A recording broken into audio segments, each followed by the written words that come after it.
Hello friends, myself Dr. Pradeep Tiwari, and as you have already been through my previous videos, you might be knowing that as I had promised before, that we'll be discussing certain very important topics in medicine, especially the neurology.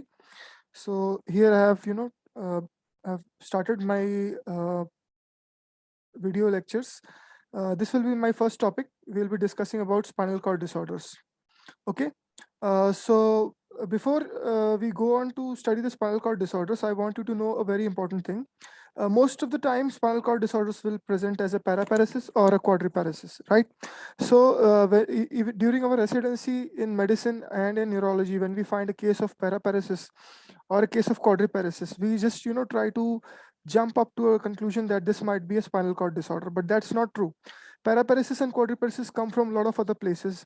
So I want you to know that you need to keep your vision open. You need to be a bit more broad-minded about differentials when you look into a paraparesis or a quadriparesis case. This area in the brain, the parasagittal area. So the motor homunculus of the leg, controlling the leg, actually lies close to the midline in the parasagittal area. So if you have a parasagittal tumor, say parasagittal, most commonly a meningioma, then you tend to have paraparesis due to a central nervous system pathology. And similarly, if you have a disorder in the pons, especially bilateral ventral pons, you will tend to have quadriparesis. Even central pontine myelinosis can cause quadriparesis. So you need to remember that parasagittal area in the brain, the pons, these are other important structures which can present as quadriparesis. Especially the parasagittal meningioma can present as a paraparesis. Then we come down, even peripheral lesions, nerve disorders like Guillain-Barré syndrome has a paraparetic variant. CIDP can present as paraparesis. There are certain important myopathies, especially the limb girdle muscular dystrophies. When in the early stages, they will selectively involve the muscles around the pelvic girdle, so they can even present as paraparesis. Besides this limb girdle muscular variant of myasthenia, there is Lambert-Eaton myasthenic syndrome that can again present as a proximal lower limb weakness, and they can actually be mimicking disorders causing paraparesis. So you need to keep your vision open. You need to think more when you see a case of paraparesis. Don't just jump onto a spinal cord disorder. Although the reverse may be true, that spinal cord disorders will invariably present as a paraparesis or a quadriparesis depending upon the level of lesion and the type of lesion. So we'll begin our lecture series, and I hope you had a good orientation about when we talk about spinal cord disorders, invariably we are going to talk about paraparesis and quadriparesis. Okay, so first thing first, this is the slide which is showing the anatomy of the spinal cord. This is very important because the whole ideology of types of paraparesis, like paraparesis in flexion, paraparesis in extension, and why this particular symptomatology of an intramedullary lesion, a particular symptomatology of an extramedullary lesion, all this is basically decided by the anatomy and localization of the lesion in respect to the anatomy of spinal cord. So I'll be explaining you very important things, although this is something which is known to you. This has been again and again taught you in your physiology and in your anatomy, in your medicine. So certain important things I would like you to know. Okay, so I'll be drawing certain diagrams to explain you. This particular part, as you know, is the posterior column. This is the posterior column, right? So this posterior column is basically carrying the joint position sense, the vibration sense, proprioception, and one very other important thing that it carries is fine touch. Remember, fine touch is carried by the posterior column. Crude touch is carried by the this one, ventral spinothalamic tract. We'll come on to that, but remember that fine touch is carried by the posterior column. The posterior column itself has two parts. This part is the fasciculus gracialis, which is carrying the joint position vibration sense from the lower limbs, the sacral area, the lumbar area. All right. And similarly, you have a fasciculus cuneatus, which is a tract carrying joint position vibration sense from the thoracic area and the cervical area. That means upper part of your body. Together, they will form the posterior column. And this is very important because this posterior column, is selectively affected in certain disorders, like vitamin B12 deficiency, vitamin E deficiency, the Friedreich's ataxia. This will tend to involve the posterior column. HIV, and even tabes dorsalis will tend to affect the posterior column. So you need to know selective involvement of posterior column occurs in which disorders. Then there's something, there are certain disorders like HIV, especially B12 deficiency, vitamin E deficiency. They can, later on start to even involve the lateral column, especially this lateral corticospinal tract. So they will together form something known as a posterior lateral syndrome. You need to remember, so posterior column and posterior lateral syndrome. The differentials for posterior lateral syndrome will be these four very important ones, that is B12 deficiency, vitamin E deficiency, SSCD, which is again due to B12 deficiency, and HIV and HTLV. You need to remember these four very importantly for the posterior lateral syndrome. All right. And even, any cervical cord compression or a cervical disc prolapse or any other disc prolapse can actually impinge on this posterior column, and they can produce symptoms due to compression of the posterior column. We'll come on to compressive lesions. I will explain you compressive lesions, then you will understand more in detail. Just understand certain disorders which are very selective for the posterior column and the posterior lateral column. Then, as you already know, this two tracts is very important, the lateral corticospinal tract and the lateral spinothalamic tract. All right, these two are, if I have to divide this whole thing, this will be a lateral column, this will be a posterior column, and this will be a anterior column or the ventral column. All right. So we'll look onto that later, but now let's look onto this lateral column. So lateral column is very important because it will carry tracts, white matter tracts, and it will carry important fibers which control the motor action of your body. So the most important one is the lateral corticospinal tract. So that is, controlling all the movement of your body. The distal limbs is basically controlled by the corticospinal tract. Now this tracts, white tracts here, I can divide them, motor tracts, white tracts here, I can divide them as a pyramidal tract and an extrapyramidal tract. So this lateral corticospinal tract will be the pyramidal tract. This rubrospinal, lateral reticulospinal, vestibulospinal, and the ventral reticulospinal tracts, also along with the tectospinal tracts, these will form your extrapyramidal tracts. All right, these will form your extrapyramidal tracts. So pyramidal tracts, they help in motor action, and extrapyramidal tracts, they help in controlling the muscle tone, right? So the hypertonia that actually happens here, in paraparesis, there is some entity known as paraparesis inflection, and then there's entity known as paraparesis in extension. So people keep asking me, what is this, sir? And there's no concept, actually explained nicely in books. Basically, what happens if there's a compressive pathology, which is, trying to compress from outside, you see that there will be involvement of this corticospinal tracts very early. And these tracts, the extrapyramidal tracts will also get compressed, but then a lot of extrapyramidal tracts are here. So they tend to remain somewhat preserved.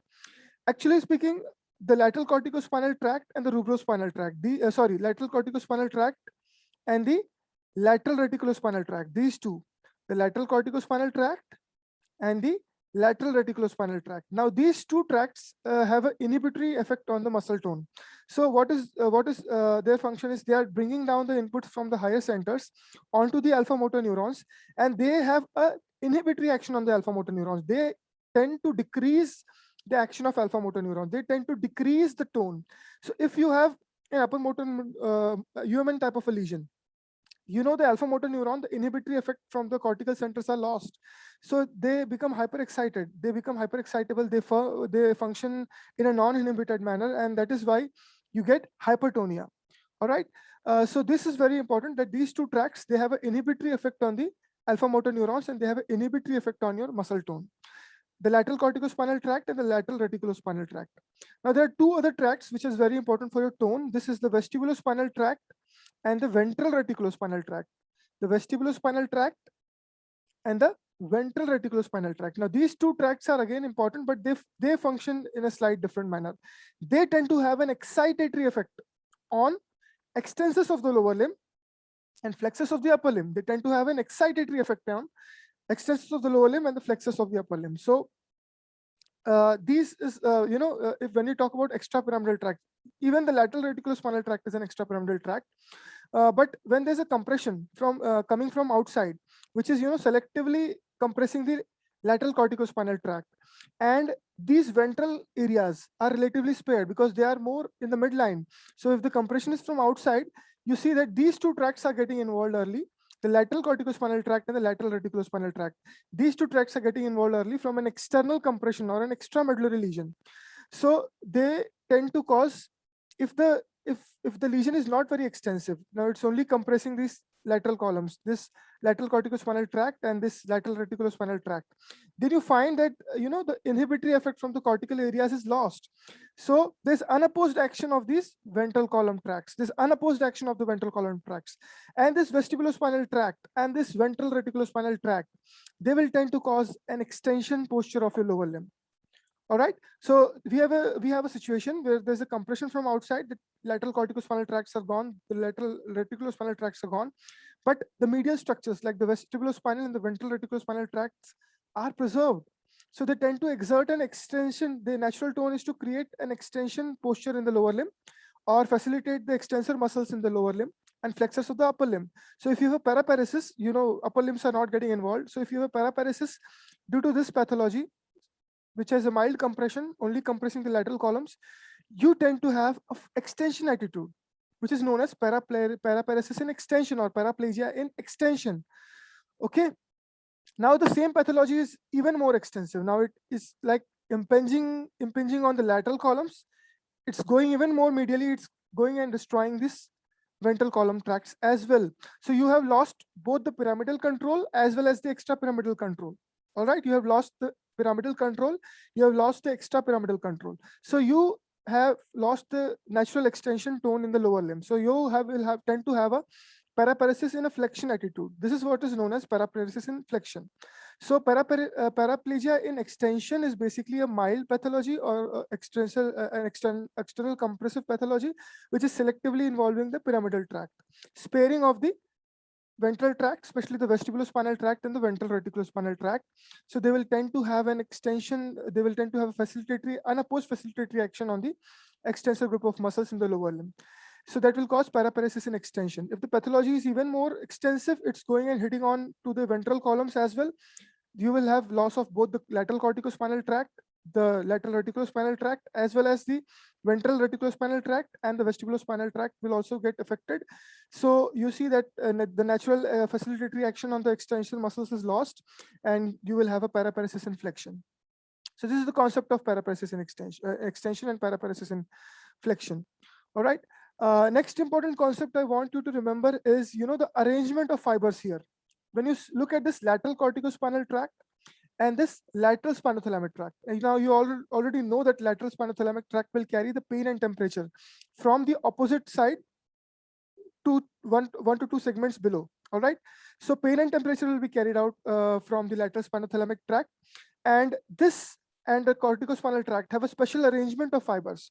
The more cervical fibers, the more medial fibers, the more upper limb fibers are more medial in the arrangement. I mean, the cervical fiber is the most medial one. Then comes the thoracic fiber, then comes the lumbar, and then comes the sacral fiber. So here is the thing. Even in the case of lateral spinothalamic tract, you see the arrangement is in the same way. This first medial most structure is the fibers coming from the cervical segment. Then it's fibers coming from the thoracic segment, and then from the lumbar segment, and then from the sacral segment. Now, if you have an external compression or compression which is extramedullary or compression which is coming from outside, you tend to see that the sacral fibers will be involved first. So there will be a lower limb weakness, that is sacral fibers are getting involved, then the lumbar fibers, then the thoracic fibers, and then the cervical fibers. So the pattern of weakness will be ascending kind of a weakness. You will have lower limb involvement first, then the thoracic, then the lumbar, then the thoracic, then the cervical. So it's kind of creating an ascending paralysis.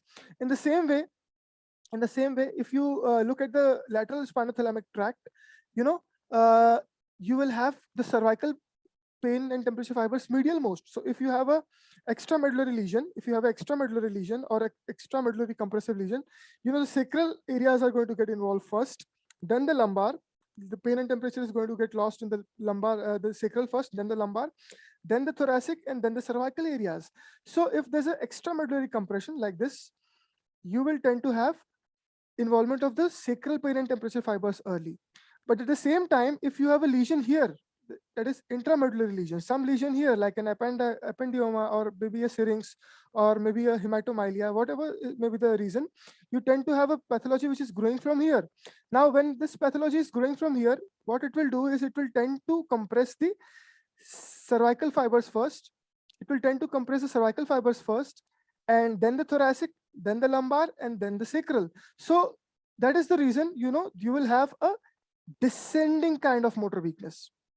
So extramedullary compressive pathologies will create an ascending kind of weakness, and an intramedullary compressive lesion will tend to produce a descending kind of a weakness.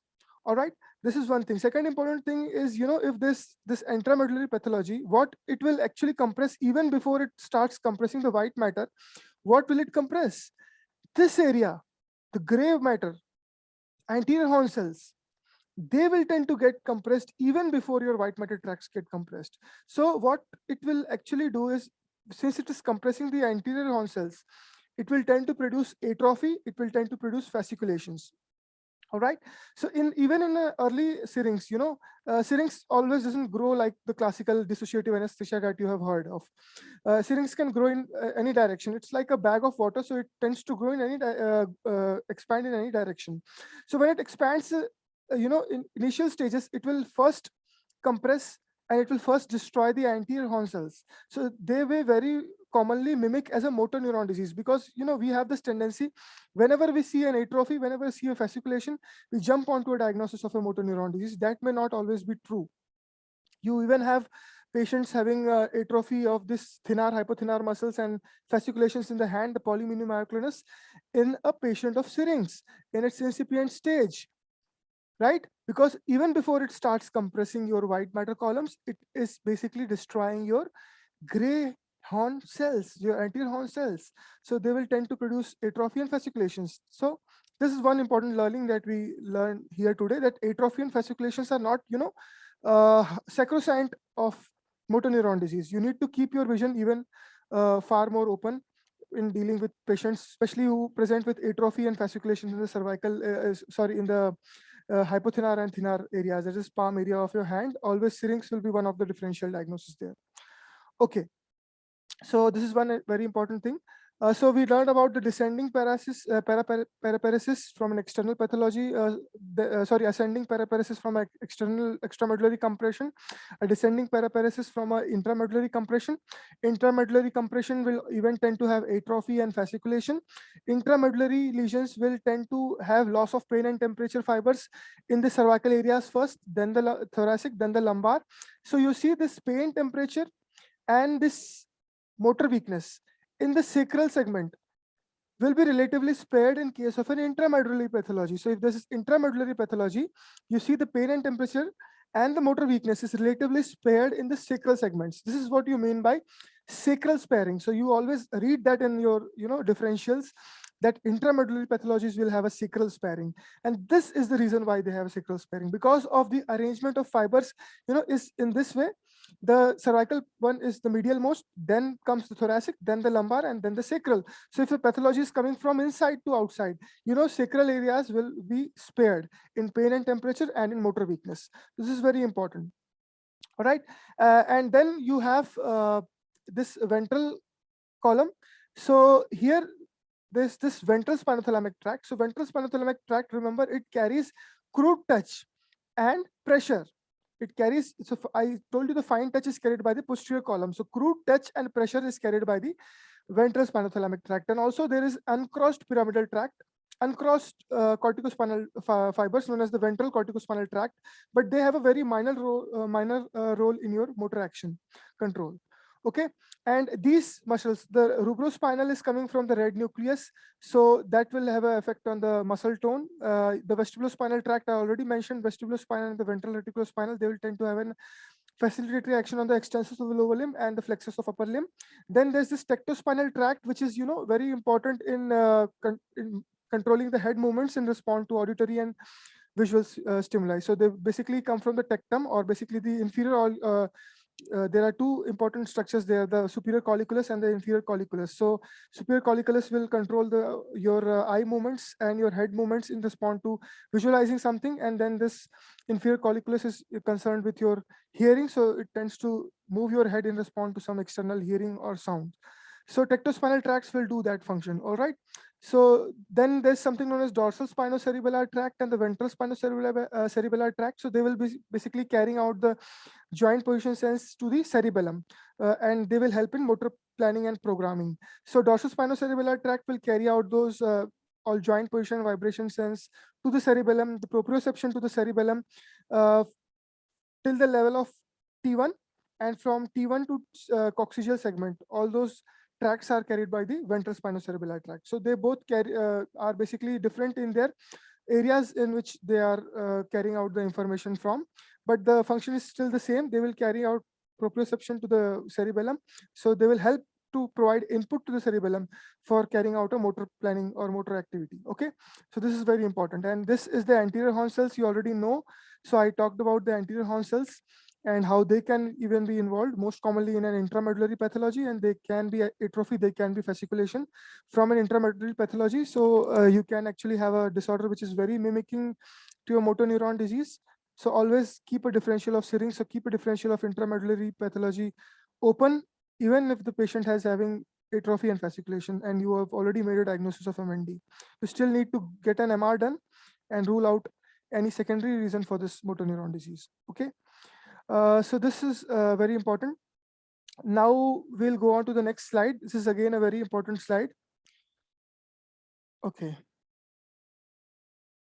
Yeah. So this one, you know that the spinal segments will end at the level of L1 vertebra. So there's a mismatch between the spinal segment coming out and the corresponding vertebra there.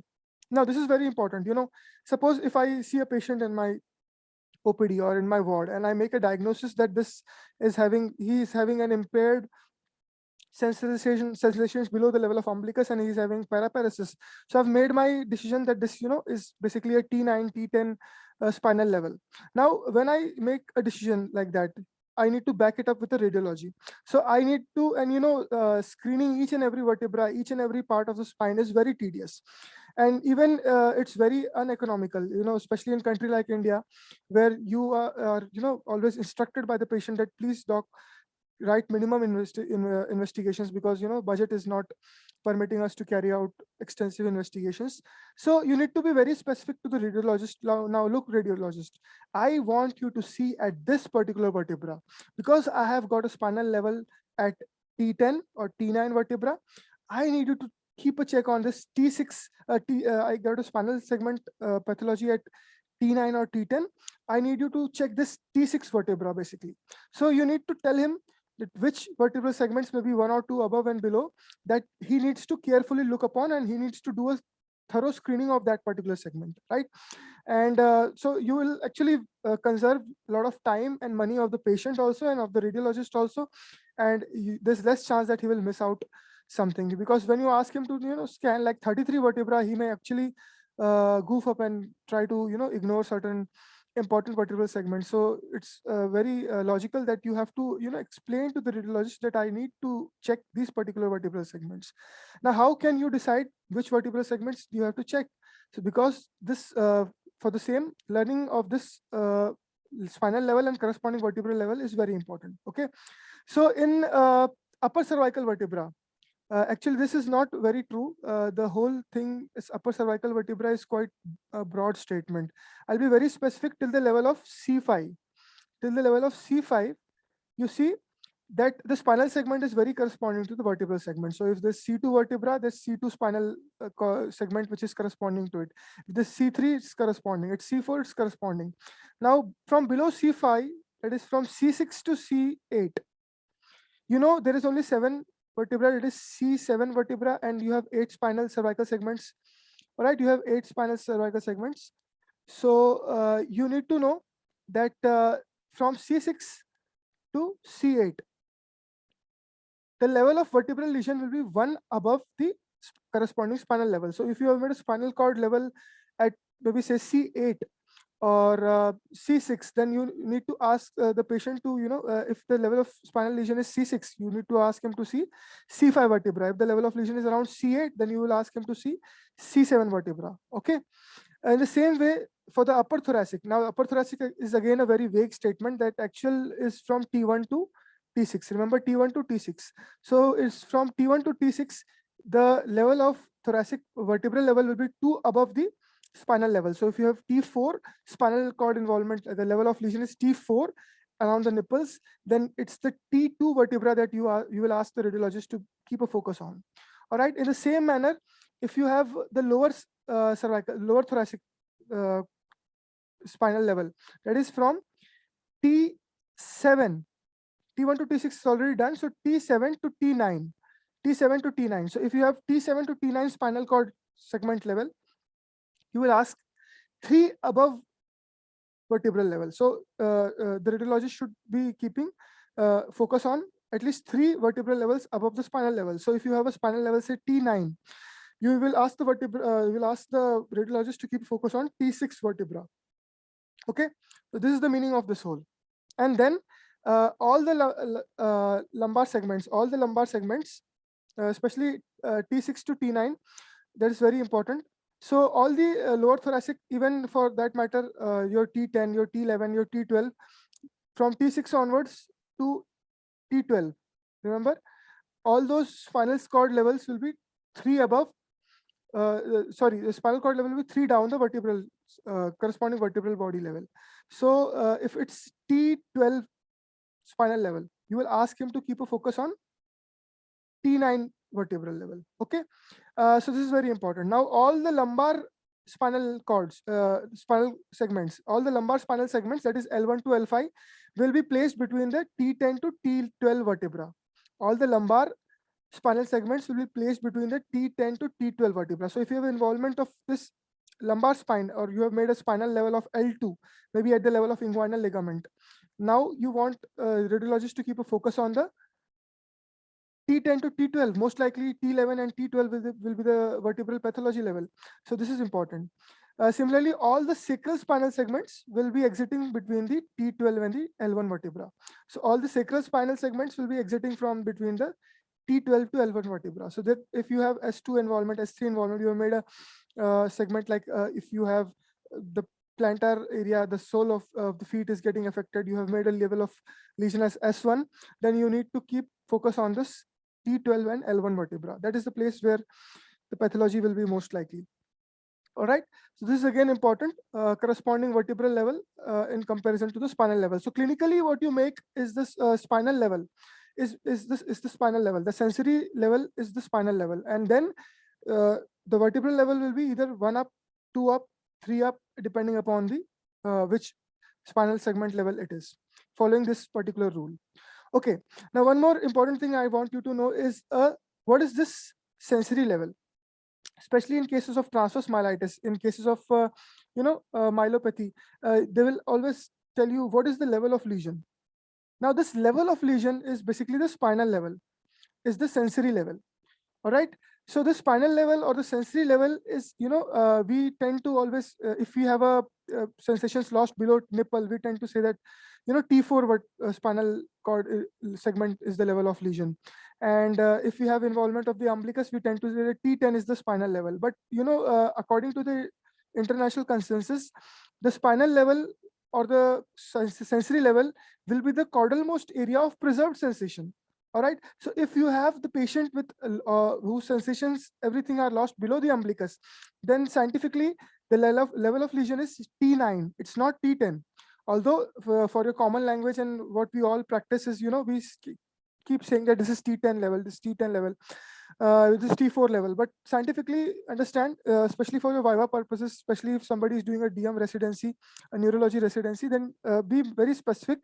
The level of lesion or the sensory level is the lowermost or the caudal-most part with preserved sensation. So scientifically, T9 will be the level of lesion in case of umbilicus involvement. T3 will be the level of lesion in nipple involvement. So that is very important, especially if for people who are, going for practical examination, and some neurologist may end up coming as an external examiner. Then he may, tend to ask these questions to you. Okay, so we'll move on to the next slide. Yeah. Okay. So this is again a very important slide, but then something which is known to you. So yeah, here. So this is the causes of paraparesis. Basically, all the acute causes of paraparesis we have mentioned here. So most common one is the spinal cord trauma due to a fracture or dislocation. Now, prolapsed intervertebral disc. Certain times people tend to say that it can cause, although prolapsed intervertebral disc something which is something which happens slowly. The disc gets desiccated, then it starts exteriorizing, it starts hitting the spine, then it hits even more, it goes even out. So that develops over a period of time, it doesn't develop very acutely. On the other hand, if there's an anterior listhesis, this complete breakage of the the vertebral segment, then this vertebral collapse and the spinal cord is definitely going to get compressed.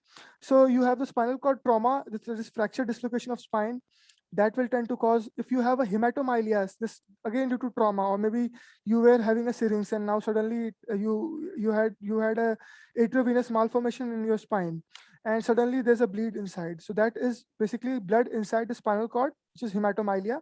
So hematomyelia will again, because it's kind of a hemorrhage, so it will happen very fast, like very acute, within seconds or maybe even within minutes.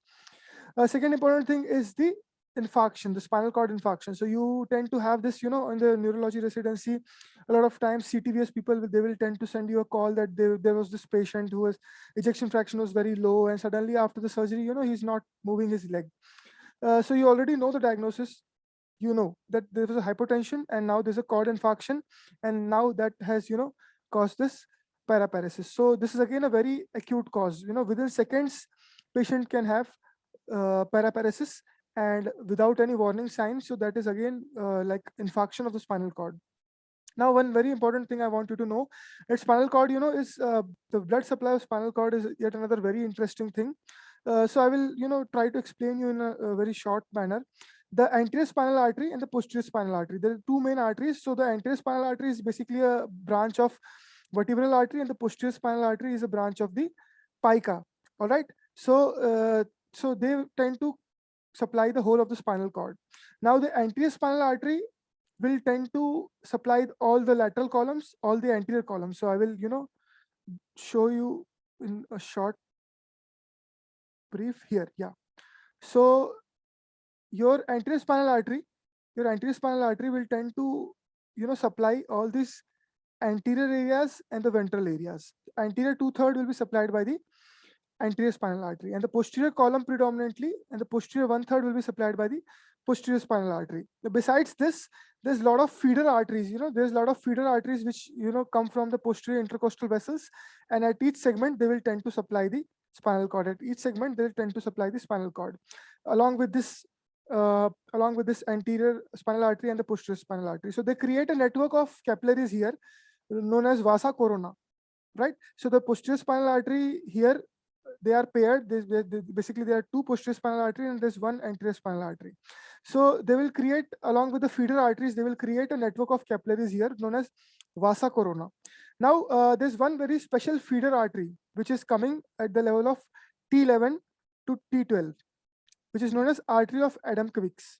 Artery of Adamkiewicz. Now, it is again a feeder artery. It is again a direct feeder artery coming from uh, the abdominal aorta. But then, it's important because that is the area where it commonly gets occluded. So you get paraparesis of the spinal cord infarction due to the affection of the artery of Adamkiewicz. So this is important. This is again this is a feeder artery or radicular artery. So in spinal cord, you call it spinal radicular arteries, which tend to kind of create a feeder artery. So very special and the most important and the biggest feeder or biggest spinal radicular artery is the artery of Adamkiewicz, coming at the level of T11 to T12 spinal cord. All right, and all the posterior intercostal vessels, they will tend to keep providing the feeder arteries in between. So this is again very important. uh, Classically speaking, the watershed area in the spinal cord, although there's a lot of emphasis being given on the artery of Adamkiewicz, it's being asked so many times in the examination. But remember, the most susceptible area for infarction in spinal cord is the T1 to T3 segment. It's kind of a watershed area. So the moment there's an infarction or systemic hypotension, that upper thoracic part is the part which is actually getting uh, you know uh, destroyed very early because it's already watershed, and now to add on to that, there's already existing hypotension, already existing low blood supply. So that will tend to shut down very fast. So T1 to T3 is the level which is very prone to ischemic infarction, and artery of Eden-Kivix is important, and the blood supply is important. So if you have involvement of this anterior spinal artery, right? If you have this involvement of anterior spinal artery, you will tend to have loss of all these functions. That is pain temperature, all your motor movements, all the extrapyramidal movements, everything will be gone. The tone will be absolutely gone. There will be no motor control, and you will have no pain and temperature sensation of the affected parts. But you will have a very preserved joint position and vibration sense. Now that is like hitting on the target. That's ASAT. That's anterior spinal artery thrombosis. Okay, so when you find this anterior 2/3 areas, all the tracts getting affected, and there's preservation of this posterior column, this preservation of joint position sense, this preservation of vibration sense, then you're strongly suspecting an anterior spinal artery thrombosis. Okay, so this is what is important for your examination. Now we'll continue our discussion of causes of paraparesis, right? So you already had, we had already discussed this. Yeah. So infarction of this cord, then this is again very acute, which happens within minutes or even seconds. Same thing, if there's anything like a dissecting aneurysm or an atheroma or a vasculitis, again, all this will cause vascular insufficiency to the spinal cord, and that will, tend to cause, even the nucleus pulposus can actually embolize at times, and that can cause blockage of the spinal arteries supplying that particular segment. So you will tend to have a very acute onset of paraparesis. Always suspect a vascular event or a trauma. Again, hematomylia is again a vascular event. Infarction is a vascular event. Dissection, atheroma, vasculitis, all those are like vascular events. So if you have like onset within minutes, very acutely, strongly suspect a vascular lesion, or if there's a clear-cut history of trauma which was preceding the onset of paraparesis. This too is very important, cause of acute paraparesis. Then we go on to the next important cause is the subacute causes. Okay, now people have because we always tend to see transverse myelitis in our medicine ward very commonly. So we tend to think that transverse myelitis is the most acute cause. No, transverse myelitis by definition will appear within 4 hours to 21 days. So when you read, we'll go through the definition and criteria for transverse myelitis. But remember, there's a period of time defined for diagnosing transverse myelitis. That is 4 hours to 21 days. So you see, it's not very acute. It is, better we better label it as an subacute cause of paraparesis. Okay, and also there's involvement of motor, there's involvement of the autonomic fibers, and there is a clear-cut sensory level, along with the duration, that is 4 hours to 21 days. Now that should be, opening up your mind, and you must be thinking about a transverse myelitis if you get all these 4 things, in a patient.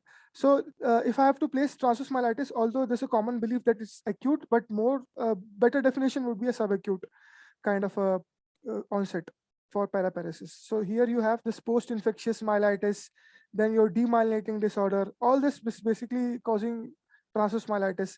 Necrotizing myelopathy usually happens in HIV, which is sometimes also known as the HIV voculated myelopathy, right? So there's clear-cut voculated cells that you can see inside the spinal cord along with the myelopathy. So necrotizing myelopathy can be due to other infections also, but very commonly in our country, we see HIV as a cause of necrotizing myelopathy.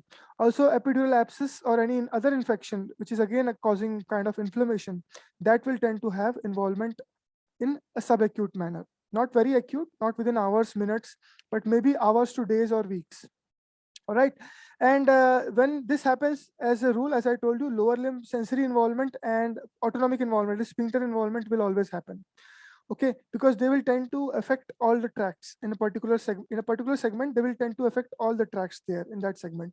So they will tend to cause a myelitis, having sensory involvement, having bladder bowel involvement, along with the motor weakness. Okay. Next, we go on to the chronic causes. So you already know chronic causes are the ones which are happening very slowly over weeks, months. So most commonly you have multiple sclerosis that will evolve over a period of 28 days. So again, some people like to argue this can be placed in subacute causes as well. And then you have cervical spondylosis, the prolapsed intervertebral discs, certain infections which are slow growing infections like the tuberculosis, like the fungal infections. They tend to have a chronic kind of a presentation. Then other granulomatous diseases, especially sarcoidosis, can again present as a paraparesis developing over a period of weeks. So that can again be a cause. And again, HIV, HTLV, slow growing infections, again they will take weeks and even months to affect the spinal cord. Even syphilis is a slow growing bacteria, so tends to cause chronic causes of a paraparesis. So you need to remember this whenever, especially now that the pattern has changed, a lot of time they tend to give you a clinical case. So when the clinical case, there's always a time duration mentioned. That is what is the meaning of trying to explain you the acute causes, very hyper acute causes, the acute causes, the subacute causes, and the chronic causes. Is that duration which will be mentioned, that will help you to create a differential diagnosis. Also, even in seeing patient in the ward, when he gives a history that I have been slowly developing this paraparesis over 1 month or maybe over 3 weeks or 4 weeks, then you tend to keep your differentials of chronic paraparesis open. When he says that this happened within a week, then maybe subacute causes. When he comes up in the OPD and says, this was, I was a very all right, just minutes before this happened, and within seconds, I was like bedbound, then you are strongly suspecting vascular causes, the acute causes of paraparesis. So this is important, especially even for your NEET examinations, even for your clinical orientation, and for your for your viva and your theory exams as well. Okay, is again important. So we, having learned this causes, acute causes, subacute, and the chronic causes, we'll go on to the next slide. Yeah, so this is what I was telling to you. Again, I'm explaining the same thing. So you will have UMN type of spastic paraparesis. If you have a spastic paraparesis, now that can be due to a cord lesion, or that can be due to a cortical lesion. That can be due to a cortical lesion as well. I just told you that even the parasagittal area, so the superior sagittal sinus thrombosis, or a tumor of a falx cerebri, that tend to affect the parasagittal area, right? So they will cause a human type of spastic paraparesis, not originating from the spinal cord. Okay. Beside, even the hereditary spastic paraparesis is caused, but then that comes from the spinal cord, not exactly from the cortical area. Okay, so then next important reason is the spinal cord lesions. So spinal cord lesions will be again divided into whether it is a compressive pathology or it is a non-compressive pathology. So we'll study about this compressive and non-compressive pathology. For example, if you say transverse myelitis, that is a non-compressive myelopathy. If you say this is a tumor, it will always be a compressive myelopathy. Whether it is extramedullary, whether it is intramedullary, it will always be a compressive myelopathy. And suppose say SACD or suppose say HIV. So all that will be non-compressive myelopathy, nutritional deficiencies, demyelinating disorders, infectious disorders. All that will be non-compressive myelopathies. Certain infectious pathologies are even compressive, like the epidural abscess or port spine, that are basically infective pathology, but then they produce a compressive myelopathy. And element type of paraparesis, you will have a flaccid kind of a paraparesis. So that can happen again due to spinal cord pathology. Most likely that happens in a spinal cord pathology. Okay, but remember, even UMN lesions, if they are in a stage of spinal shock, even UMN lesions in a stage of spinal shock, they can have flaccid kind of a paraparesis. All right. So you have a spastic paraparesis. When you look at a spastic paraparesis, you are strongly suspecting either there's a spinal cord disorder or there's a cortical disorder. Now, if there's involvement of a lot of tracts like motor weakness, sensory weakness, autonomic weakness, then that is localizing to a spinal cord lesion. When there's a sign of raised intracranial pressure, there's the headache, there's vomiting, there's seizures, so that is again localizing to the cortical areas. So you're suspecting a cortical lesion there. All right. And flaccid kind of a paraparesis, you will always, most of the time, you will localize it to a spinal cord. Only exception is if it is upper motor neuron lesion in a stage of spinal shock, but that is still very rare. Okay. Next, we go on to the next slide. Yeah. Sorry, I will remove this. Okay. Yeah. So here we have,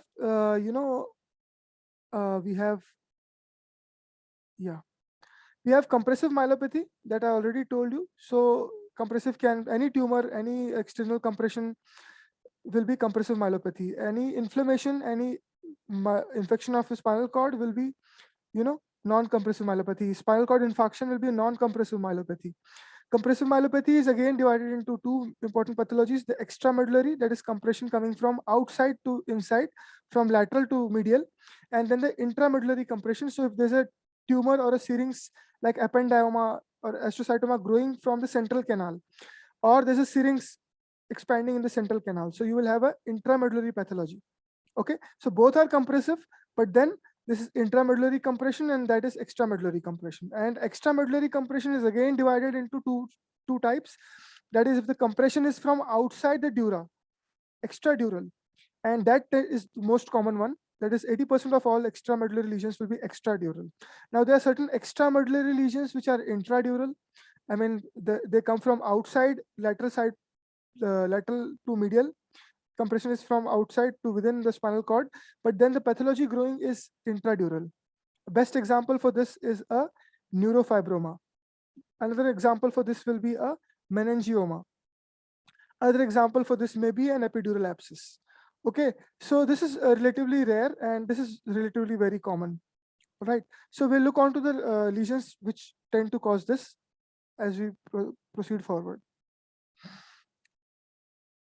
Yeah. So this is the whole thing. I actually explained you this very appropriately in the previous slides. And here again, I will try to explain you once again. So you have an extramedullary lesion and you have an intramedullary lesion. You have an intramedullary lesion. Okay. So this extramedullary lesion is coming from this side, right? So it is, as I told you, it will tend to compress the sacral segment first, then the lumbar, then the thoracic, and then the cervical segment. So it will cause a ascending kind of a weakness, and it will tend to involve the corticospinal tracts first. It will tend to involve the lateral spinothalamic tracts first. A very important point I actually missed in those slides, which I want you to know here, is the bladder fibers, right? The bladder fibers will be coming from even medial to the corticospinal tract. So this will be the area where the bladder fibers will be going through.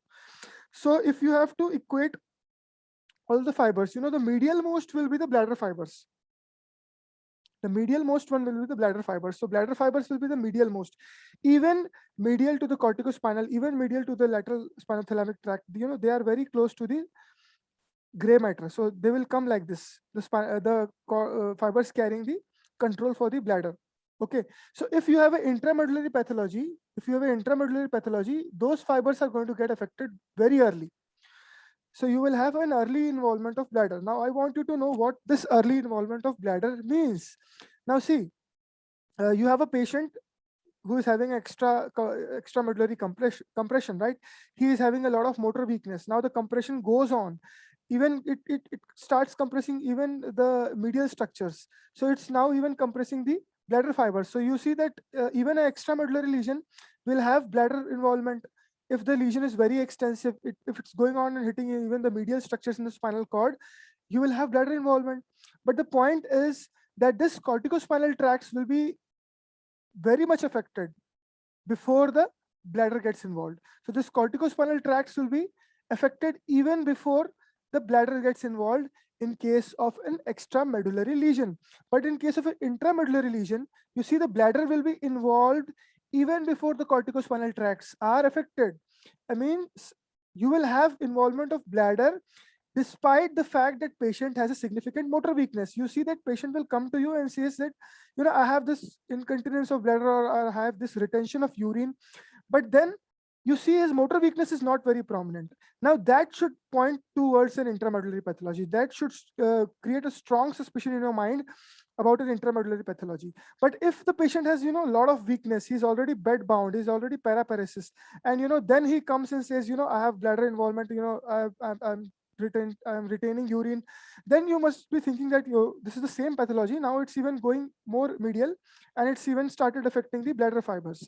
But if there's a bladder involvement even before the mobilization is lost, then you call it as early involvement of bladder. That is the definition. So if you see the patient is mobile, or if you see the patient is able to walk with support, but the bladder for is even worse, there's a lot of retention, you have to catheterize the patient, there's a lot of incontinence, you have to patient has to be put on diaper. So then you strongly suspect that there must be a pathology growing from inward to outward, that it has hit on the bladder fibers, and bladder fibers are completely destroyed, but the corticospinal tracts are relatively spared. Okay, so now we'll go and study the differences. Now things will be even more clearer to you. Okay, so extramedullary lesion will have the upper motor neuron signs will be very common, obviously, because the corticospinal tracts are getting in destroyed. So UMN signs will be very common in the extramedullary pathology. But in an intramedullary pathology, that will be rare because the corticospinal tracts are lateral ones, all right? So they will get destroyed comparatively in a later stage. So they will be, upper motor signs will be relatively less present in an intramedullary pathology. Then the point that I have already told you, the element signs usually come when the anterior horn cells get destroyed, right? So intramedullary pathology is the one which will destroy the anterior horn cells very early, while an extramedullary pathology will actually destroy the corticospinal tracts, then move forward, destroy the bladder fibers, and then move forward and destroy the gray horn cells. So they will have the element signs will be very late feature of extramedullary, but they will be early feature of intramedullary pathology. In the same manner, the upper motor sign or the hypertonia will be an early feature of extramedullary, and it will be a late feature of intramedullary lesion.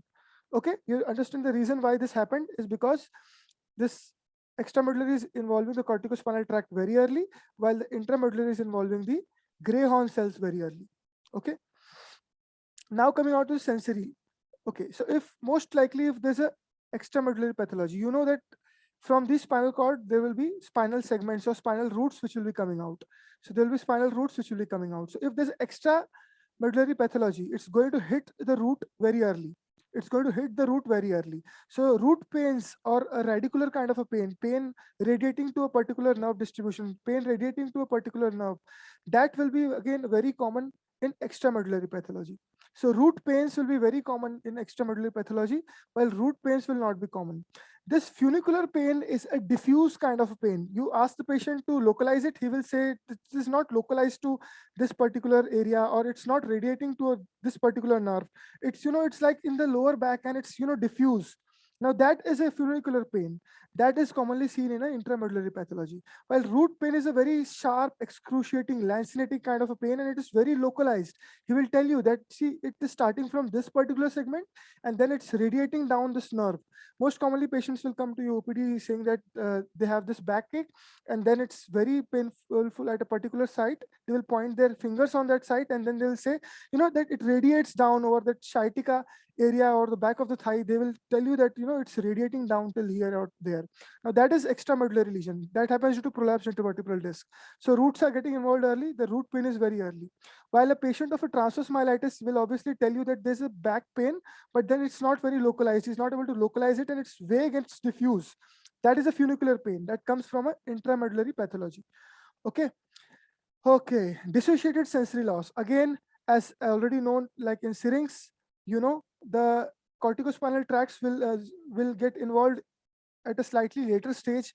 There will be involvement of the lateral spinothalamic tracts, and then the corticospinal tracts, and then there will be relative preservation of this posterior column, that is joint position vibration sense. So an intramedullary pathology will tend to have a dissociative kind of anesthesia. The pain temperature will go before joint position and vibration and proprioception.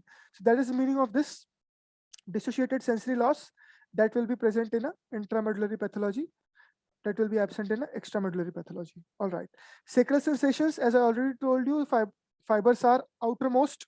So in extramedullary pathology, sacral sensations will be lost very early.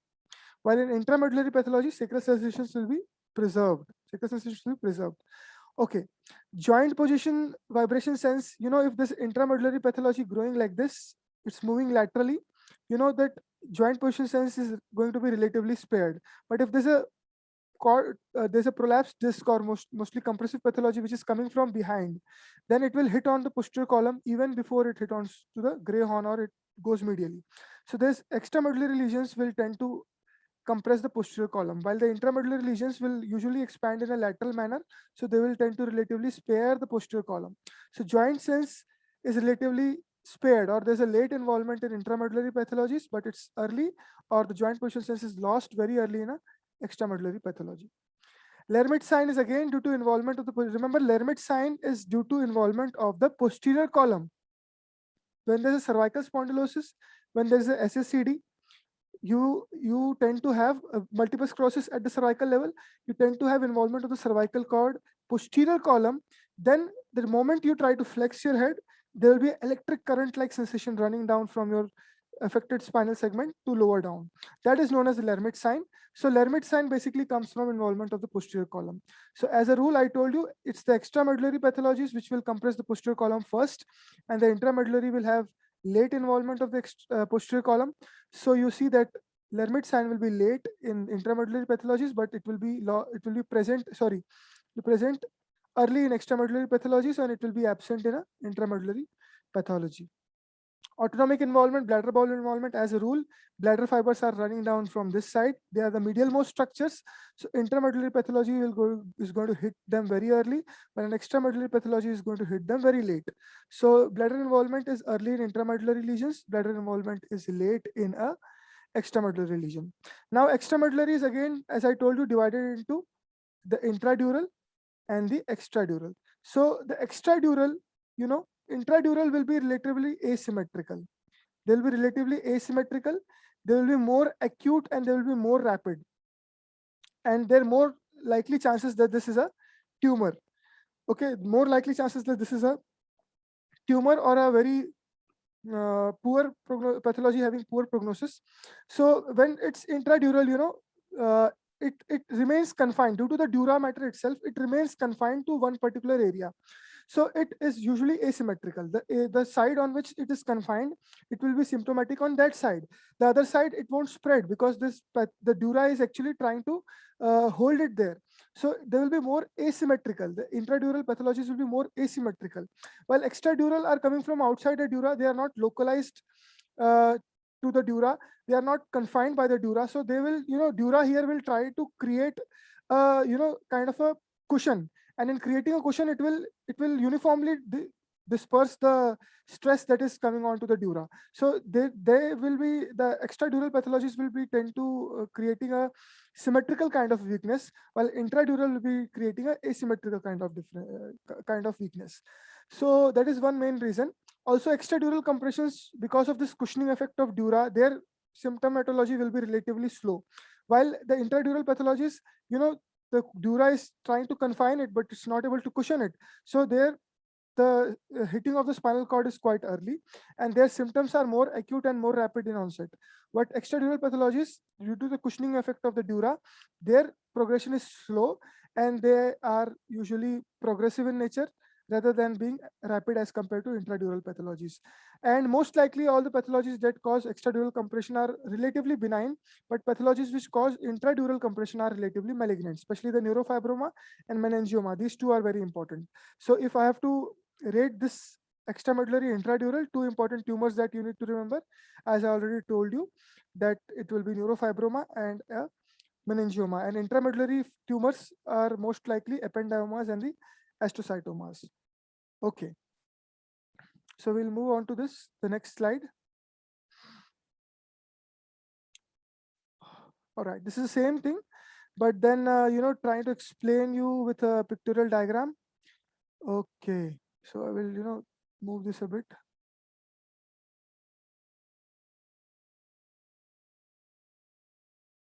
Okay,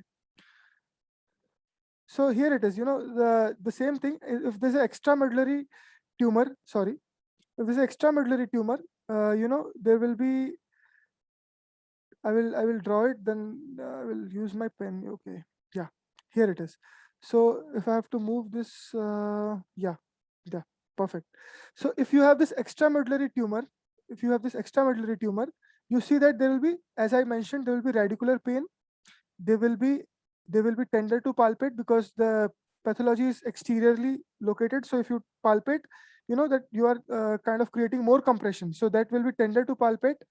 there will be loss of pain and temperature. There will be spastic paraparesis, because as I told you, the corticospinal tracts here and the spinothalamic tracts there, they are getting affected. So there's loss of pain and temperature, and there's spastic paraparesis, and there's muscle atrophy, and fasciculations are very rare. This is important. Atrophy and fasciculations will be rare because this gray matter is relatively preserved.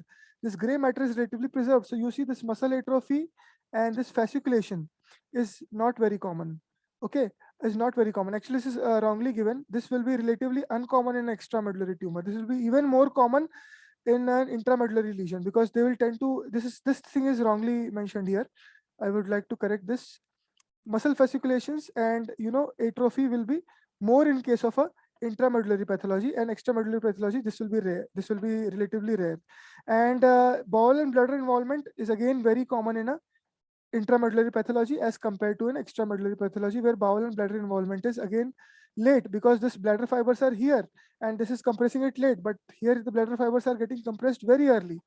Okay, dissociated sensory loss, again the same thing, because the lateral corticospinal tracts, lateral spinothalamic tracts are getting involved, but the posterior column is relatively spared. But here the posterior column may be involved early.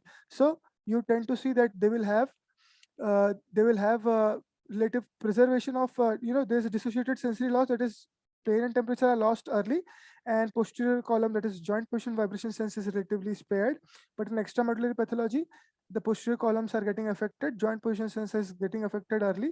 So dissociated kind of sensory loss is not usually found. Okay. And because of the intramedullary pathology is going and hitting on the gray matter cells, this can have a this can have a element type of paraparesis or a flaccid paraparesis.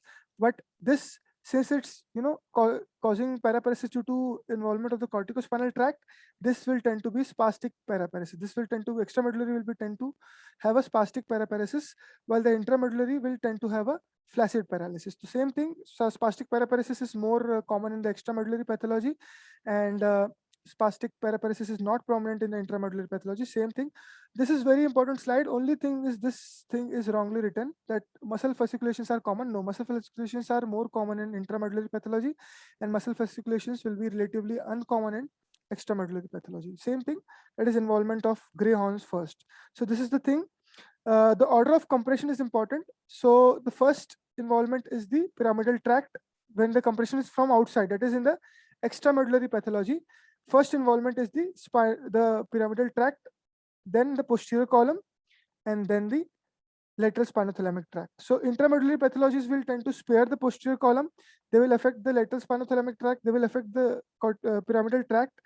But in extramedullary compressions, you see the compression is like this. The pyramidal tract is getting affected first, then the posterior column, and then the spinothalamic tract. So this dissociated sensory loss won't be a feature of extramedullary pathology, but dissociated sensory loss will be a feature of intramedullary pathology. Okay, so we'll move on to the next slide. Yeah.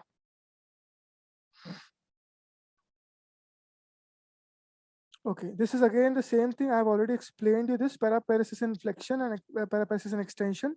So basically, paraparesis in flexion is when the pathology is very extensive and it's going and destroying both the pyramidal as well as the extrapyramidal tracts.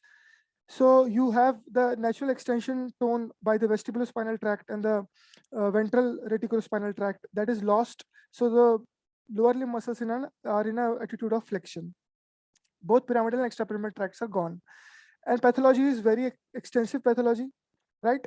So you see bladder involvement will be early again in paraplegia and flexion because it's an extensive pathology. Mass reflex may be present again because we'll come on to what is mass reflex. This is important, especially for your viva. This is important, right? So paraplegia and flexion, mostly, the lesion is intramedullary lesions will tend to cause this paraplegia and flexion. So you see, they will be clonus will be absent because they can be due to involvement of because the same thing, right? The lesion is very extensive.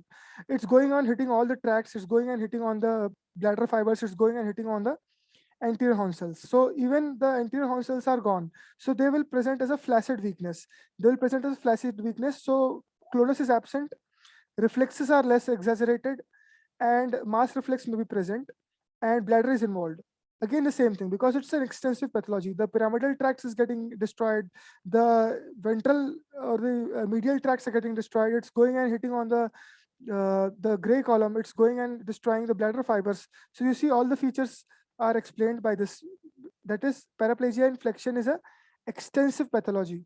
Paraplegia, sorry, inflection is due to a extensive pathology, but paraplegia and extension is due to a non-extensive pathology. So it's, destroying the pyramidal tracts, but all other tracts are intact. So see, bladder involvement may be relatively rare. Bladder involvement will be relatively late in paraplegia and extension. Mass reflex will be absent. Mass reflex again denotes a extensive pathology or a extensive destruction of spinal cord. Clonus will be present again, because I told you the ventral reticulospinal tract and the vestibulospinal tract, which cause extensor tone in the lower limbs, they are preserved. So they will create a hypertonia. There will be exaggerated reflexes. There will be clonus. Position will be in extended posture. So hypertonia will be more in extensors. But here, actually, hypertonia is not seen in in flexors. But you can say, because the natural tone of pyramidal tract is again on the flexors, and because pyramidal and extrapyramidal has more tone on the extensors. Now here there's loss of both. But the other pyramidal tracts, other corticospinal tracts are relatively present, so they tend to keep the flexor muscles more in tone as compared to the extensor muscle, because extensors are totally supplied by this vestibulospinal tract and the lateral medial or the ventral reticulospinal tract. So they will be destroyed. But certain other corticospinal tracts, not the pyramidal tracts, certain other corticospinal tracts, especially like the anterior corticospinal tract, that will be relatively preserved. So they will tend to create a more sort of slightly more increased tone in the flexor group of muscles. So you see that hypertonia will be more in flexors, but here hypertonia will be more in extensors due to the action of the extrapyramidal tracts, that is vestibulospinal tract and the medial or the ventral reticulospinal tract. Okay, so this is again the same thing. I've already explained you this. Only thing that you remember to understand this too is that a very extensive pathology coming from outside, a compression from outside, or an intramedullary pathology will tend to cause paraplegia and flexion. So it will destroy the bladder fibers, it will destroy the gray matter, it will destroy the pyramidal tract, it will destroy the extrapyramidal tracts, right? Few corticospinal tracts, especially the anterior corticospinal tracts and other corticospinal tracts, will tend to get spared, but by far most of the pyramidal and most of the extrapyramidal tracts will get destroyed. So extensive pathology there. So bladder is involved, gray matter is involved, so you actually do not get you do not get clonus, or you do not get exaggerated reflex. You can have fasciculations because of the involvement of gray matter. Okay, element kind of a weakness, a flaccid kind of weakness. All right, but in paraplegia extension, the extrapyramidal tracts are there intact. They are trying to create natural tone of extension in the lower limb. So you see the lower limb will be extended, and the extensors, there is hypertonia in extensors. So deep tendon reflexes are exaggerated. The clonus is present. Mass reflex is absent, because mass reflex is basically due to an extensive pathology. So mass reflex will be again present in paraplegia and flexion, will be absent in paraplegia and extension. Bladder will be involved in paraplegia and flexion. Bladder will be relatively preserved in paraplegia in extension. Okay, so this is the pathology. I've already discussed this. So we'll go on to the next slide. Once you understand the anatomy, understanding this is, relatively easy. Otherwise, understanding this becomes very difficult. Okay. So next we have this mass reflex, because this is, commonly asked in your examination, if you are giving your MD examination, that, paraparesis case is there, then this is, one of those favorite questions of the examiner. So it, again, as I told you, it indicates a severe spinal cord lesion, extensive spinal cord pathology. Again, same thing. So patient will have a paraplegia in flexion. There will be flexor spasm, flexion reflexes of lower limb will be present, because few corticospinal tracts, especially the anterior ones, are spared, and most of the pyramidal and most of the extrapyramidal are gone. So the moment how this reflex is carried out, the moment you stimulate the level of spinal cord level below the level of lesion. Suppose there's an umbilical cord involvement, right? So you have a spinal segment involvement at T10 level, and I did a cremastic reflex, right? So I stimulated something, say L2 level of spinal cord. Now that is a stimulation below the level of lesion. that is a stimulation below the level of lesion. So now that when I stimulate this L2 level, or when I do a cremastic reflex when the level of lesion is T10 with an extensive spinal cord pathology, I will get the mass reflex. So in mass reflex, what will happen is these 4 components. Flexion reflex of the lower limb, that is lower limb will go into a flexion spasm, paraplegia and flexion. There will be evacuation of bladder. Bladder fibers will get, if there's a retention, if also there was a retention of urine in the bladder, it will get evacuated. There will be piloerection, that is, and penile erection, that is again due to autonomic failure. This is due to involvement of bladder fibers. This is due to involvement of the autonomic fibers. And there will be hypertension and sweating of the skin below the level of lesion. So this was the level of lesion was T10, the umbilicus, and I did a cremastic reflex. I stimulated below the level of lesion. What I will see is there's a flexion spasm, there's a flexor spasm of the lower limb, that is paraplegia and flexion. There will be evacuation of bladder. There will be abnormal autonomic signs like piloerection and penile erection. And there will be increased sweating, again a sign of autonomic dysfunction. And even if I start measuring blood pressure in the popliteal artery, I will see that blood pressure has shot up. So there's hypertension. All right, so this is what is mass reflexes. It is basically again denoting that there's an extensive pathology. The bladder fibers have been destroyed, the autonomic fibers have been destroyed, and the pyramidal as well as the extrapyramidal tracts have been destroyed. And now there's paraplegia in flexion. Okay, so this is importance of the mass reflex. This is again important, especially for your Viva exam. If paraparesis case comes in your Viva, then this is a very important question that we will ask you. Okay. So this is again a very important chart. You can actually read this. I want you to know certain very important ones. So the intramedullary, already told you, ependyoma, astrocytoma, and hemangioblastoma is yet another one. Relatively uncommon will be oligodendroglioma, maybe a ganglioglioma, maybe a primary CNS lymphoma, or maybe a metastasis, or a dermoid or epidermoid tumor, or a lipoma, or a cavernous angioma. But a very important one that I want you to remember is these 3. Yeah, these 3, and especially these 2, the ependyoma and the ependyoma and the astrocytoma. Okay. Similarly, in the extramedullary ones, extramedullary but intradural, you see that most common one will be the, again, neurofibroma and meningioma. Also remember, schwannoma is again very common, again coming from the nerve sheath layer. So schwannoma, neurofibroma, meningioma, this 3 is one that I want you to remember. Myxopapillary ependyoma is again something which is intradural but extramedullary. So you can remember that. But relatively less common will be the paragangliomas, drop metastasis, that is metastasis somewhere above, and then you have lesions below down. You have dermoid tumor, the epidermoid tumor, again lipoma, cavernous angioma. This is again like less common. And extramedullary and extradural, right? Extramedullary and extramedullary and extradural. The most common will be the metastatic lesions. Beside, even multiple myeloma is important. Then all those things, which affect the vertebral body, that is chordoma, osteosarcoma, chondrosarcoma, Ewing sarcoma, those things are important. Now, very important one that I want you to remember is that intramedullary, remember, ependyoma, astrocytoma, and extramedullary, schwannoma, neurofibroma, and meningioma. This is very common. So this is what you need to remember. And extramedullary, extradural, metastatic tumors. Metastatic tumor of the vertebral body. So these are the very important spinal tumors that you need to remember. Okay.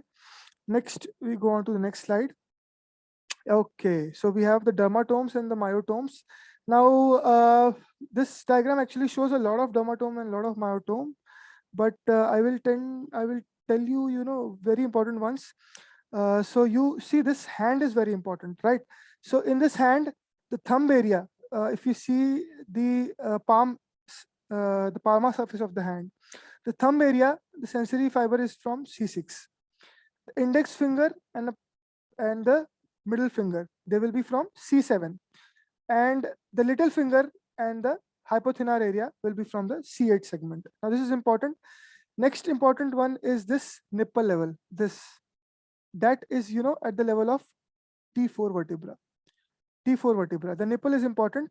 this T4 vertebra. There's umbilicus, which is important, which is at the level of T10 vertebra. Okay, nape of the neck, this one, the collar area, that is C4. Now this is again important. So C4, the collar area, this nipple area T4, this umbilicus area, that is T10, and somewhere below here there will be a xiphoid area, right? So that xiphoid area will be again T8. Okay, the inguinal area, this is the L1 area. Then this area is again important. The lateral side of the lateral side of the leg, that is L5. The lateral aspect of the foot, that is S1, and even a area, you can see this area here behind this one, that is again S1. Okay, so this area is S1, and this one, that is little finger of the foot, and some part of the dorsum foot, and most of the part of the posterior leg, that will be the S1 area. L5 is very important because L5 will be most of the dorsum of the foot, that will be from the L5. Okay, L4 will be the medial aspect of the lower leg, that is medial aspect of the leg is L5. Lateral aspect of the most of the lateral aspect of the leg is the medial aspect of the leg will be L4, and most of the lateral aspect of the leg will be L5. And then this again, the inner part of the thighs, upper part is the L2 and lower part is the L3. So medial aspect of the thigh, upper part L2, lower part L3.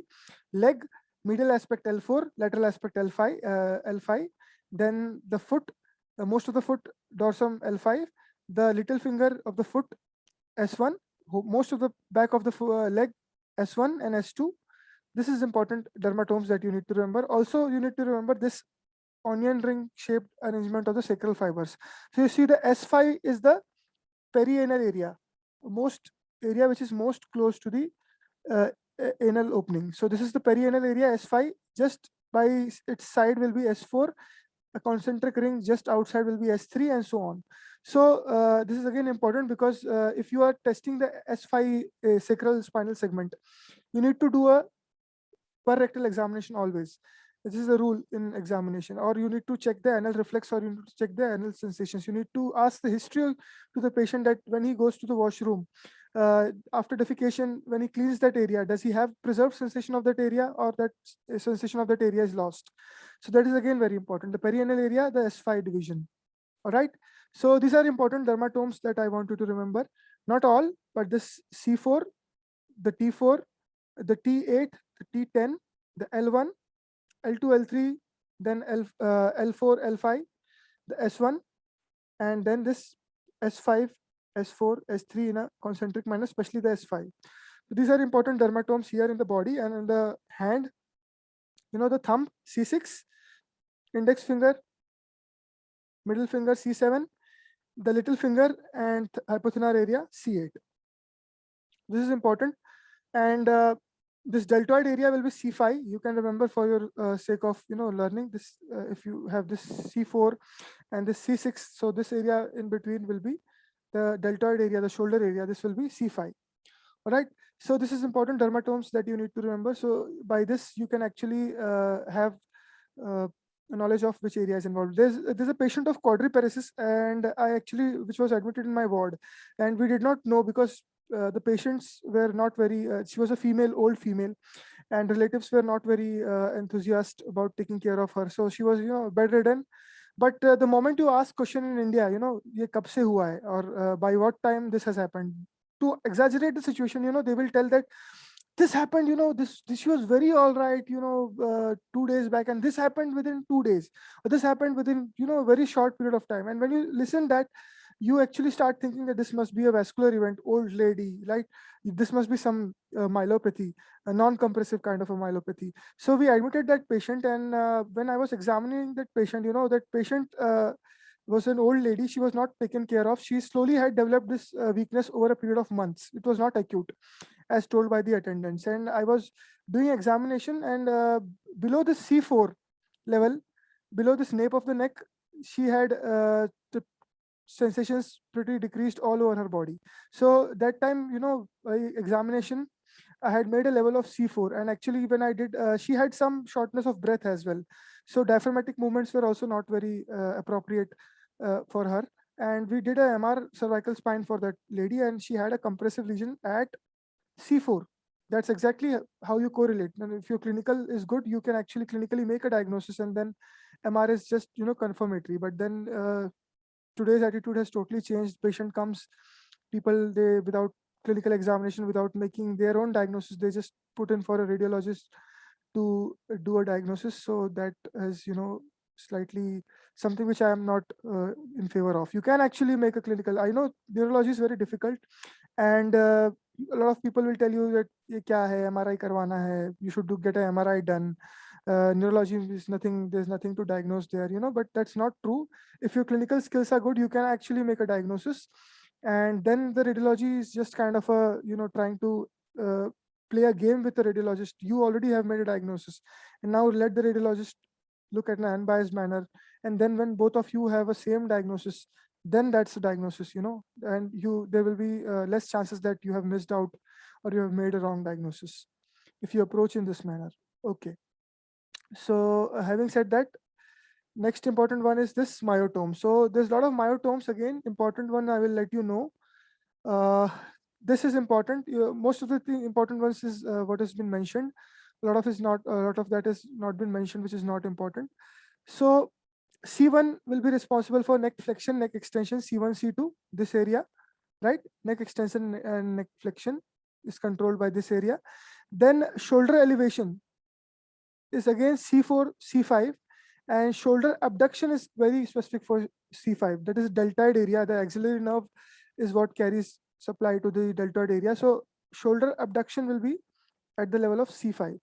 C6 will tend to cause elbow flexion more than wrist extension. I will favor it as elbow flexion. C7 will cause elbow extension and wrist flexion. C8 will tend to cause finger flexion. T1 will be again finger abduction, and C7 will even C6 and C7 to that matter will again help in wrist extension. L2 is very important. It supplies the iliopsoas, so it has main function is the hip flexion. L3 has the function of knee extension, so all the quadriceps muscles, they will get supply from L3, L4, and L4 has, along with L5, helps in ankle dorsiflexion. Especially L5 will be very specific for the grade 2 extension, and similarly the plantar flexion will be very specific for the S1 vertebra, and inversion eversion again is predominantly action of the S1 segment. S2 does the knee flexion, that's what's written here, but remember knee flexion is most likely carried out by the L4, L5 along with S1, S2. So L4, L5 along with ankle dorsiflexion, I would rather say that this is, knee flexion is again a very important function of L4. So this is important myotomes that you need to remember for your examination. We'll proceed forward. Okay.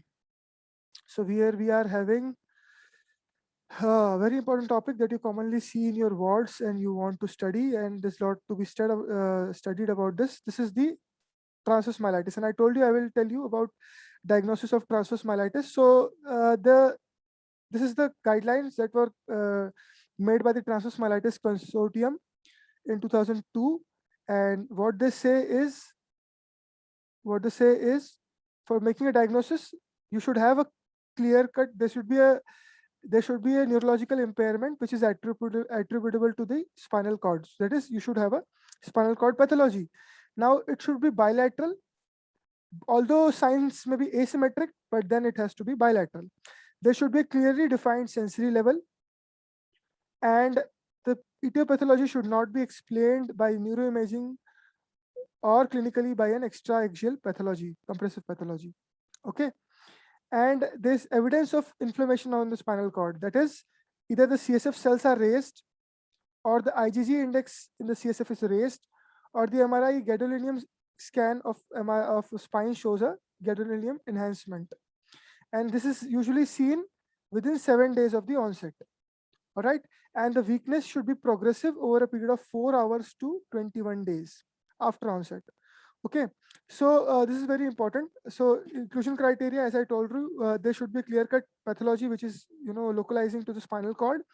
It should not be an extraaxial compressive pathology. So you have to do a MR imaging to rule that out.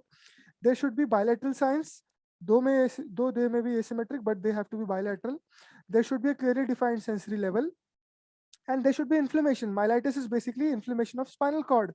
So there should be a clear evidence of inflammation of the spinal cord. That is, either CSF is showing increased cells, or the IgG index of the CSF is raised, or the MRI gadolinium scan of the spine shows a gadolinium enhancement. And it's done, all these tests must be done within 7 days from onset. Okay. And progressive worsening, or a duration of progression ranging from 4 hours to 21 days. Okay, exclusion is very important. History of radiation should be excluded within 10 years. There should be exclusion of anterior spinal artery thrombosis or ASAT, and MRI should not show any abnormal flow wides on the spinal cord. Again, abnormal flow wides will favor a vascular pathology, especially like a dural AVF, dural AV malformation. Okay, so this is important. Transverse myelitis is very commonly seen in ward. So a lot of times you see a patient having a clear-cut sensory level and there's weakness. So you tend to jump to make a diagnosis of transverse myelitis. Following this guideline will actually help you to be more accurate at diagnosing transverse myelitis than just jumping onto all paraparesis. I've seen students, they just jump onto spinal cord and they just jump onto transverse myelitis. That's not true. There has to be a progression of 4 hours to 21 days. There has to be clear evidence of CNS inflammation, that the spinal cord is getting inflamed. There should be a clear sensory level. There should be bilateral symptoms, although asymmetric, but bilateral. And the neuropathology should be localized to spinal cord. All the extraaxial compressive lesions should be eliminated via neuroimaging. Okay. We move on to next slide. So yeah, this is important because now they have started asking you some important pictures in the examination. So I actually brought this down for you to see. This is, again, a transverse myelitis, but this is, transverse myelitis are classified as short segment myelitis and the long segment myelitis. So if this involvement of less than 3 contiguous vertebral segment, not spinal segment, remember my words, less than 3 contiguous vertebral segments, as in this one. So you see that this is, localized to C4 and probably C5. That's it. It's not localized. It's not extending to beyond 2 contiguous vertebral segments. So it is a short segment myelitis. While here you see a hyperintensity or intramedullary non-compressive lesion, hyperintensity, that is MR gadolinium enhancing lesion. You can see clearly that is running down from the cervical, almost like C2, and it's running down, and it's even coming till the level of T2, right? So this is extending beyond 3 contiguous vertebral segments. This is longitudinally extending transverse myelitis, or a long segment myelitis, and this is a short segment myelitis. Now, when you study myelitis, the differentials will grossly change depending on whether this is a short segment myelitis or this is a long segment myelitis. So long segment myelitis, previously people used to always diagnose them as a idiopathic transverse myelitis, but now since we have all new technologies and research is going on in full speed, we have come to know a lot of entities that cause longitudinally extending transverse myelitis. Two very important ones I want you to remember. Remember this NMO, this disease called NMO, or neuromyelitis optica, also known as the Devick's disease, wherein you start forming antibodies against the aquaporin 4 receptors. So that will tend to cause a longitudinally extending transverse myelitis. Then there's some entity known as MOG, anti-MOG, that is anti-myelin oligodendroglyocyte. So that is again very important cause for longitudinally extending transverse myelitis. You can actually, differentiate between LETM of a NMO and a LETM of MOG, depending on the level of lesion. Now, this lesion shown in this picture, this is a cervical lesion, and this is more central in origin. So when you have a short segment myelitis, you are thinking of a multiple sclerosis. Now, multiple sclerosis will not be very central. It will tend to affect the white matter. So it will be more peripheral in the spinal cord. While a neuromyelitis optica, it will be more central in the cord, because as you know, it's caused due to aquaporin 4 antibodies. So the aquaporin 4 is basically is lining the ependyoma. So it will be more central in pathology. Also, it tends to affect the gray matter, but the multiple sclerosis doesn't tend to affect the gray matter. So that is another reason why it will be central in origin, the NMO and the MOG. Again, very important area, important point is the area of predilection. So NMO will be, very predilecting to the cervical areas, while MOG will be very predilecting to the conus area. Okay, so this is, something which you may be you may be seeing in your neurology residency. Although if you diagnose something like an NMO or a MOG in your medicine, then that's very good. Otherwise, you always have a neurologist on the panel. You can call him. And if you are doing a neurology residency, you need to start thinking about myelitis as short segment and long segment, and then MS and NMO and MOG. So you will be taught that in your institute. So this is again a very important slide about the etiology of, sorry, about etiology of longitudinally extending transverse myelitis. So demyelinating diseases, as I already told you, demyelinating diseases, yeah. So this NMO, spectrum disorder, anti-MOG, and then this multiple sclerosis can also although rarely, but it can cause a longitudinally extending transverse myelitis, although it tends to cause a short segment myelitis, right? And ADEM is again very important point. It is acute disseminated encephalomyelitis. So ADEM is, I will do another lecture on demyelinating disorders, so you don't need to worry a lot. But then in the demyelinating category, these are the ones that can cause a longitudinally extending transverse myelitis. Other very important category of diseases that cause LETM is the autoimmune disorders, the systemic lupus erythematosus, the APLA syndrome, the Sjogren's syndrome, the neurobehcets, and the neurosarcoidosis. They are all autoimmune disorders that will tend to cause a longitudinally extending transverse myelitis, right? More than 3 contiguous vertebral segments. Another important group of disorders is the infectious and the para-infectious diseases, especially the herpes simplex virus. So there's the Harrison mentions a disorder known as Ellsberg syndrome, which is caused due to the HSV virus. So it is, kind of a transverse myelitis, a recurrent kind of a transverse myelitis, which is due to HSV virus infection. So that's Ellsberg syndrome that can come up in your NEET examination. Harrison has mentioned it. Beside that, even the Epstein-Barr, the CMV, and the herpes zoster virus can cause a longitudinally extending transverse myelitis due to infectious cause. Okay, and syphilis, and in India, very important is the tuberculosis and the HIV. Schistosomiasis is still very rare, but I can promise you that I have seen a lot of tubercular myelitis and a lot of HIV patients having posterolateral syndrome.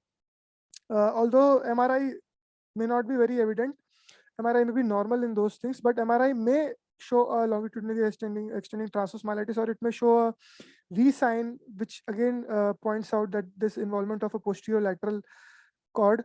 So then you need to keep a possibility of HIV open. And tubercular myelitis is very common. You can see a tuberculoma there lying down the spinal cord with perilesional edema. And when you do an investigation, you find out there's evidence of tuberculosis elsewhere as well. So that is again a very important cause, especially in India. Infectious disorders are very important cause of a longitudinally extending transverse myelitis. Okay, so now if you have a very old patient, right, very old patient with a known carcinoma is coming up to you with this transverse myelitis, then again you need to keep a possibility of a paraneoplastic transverse myelitis, especially the anti-CRMP2 is known to cause an encephalomyelitis. So this is a paraneoplastic basically they are antibodies which are created in response to the tumor. They do not kill the tumor cells, but then they start acting in a vague manner and start destroying your own cells. So anti-CRMP5 antibody is one which I know is associated with a paraneoplastic myelitis.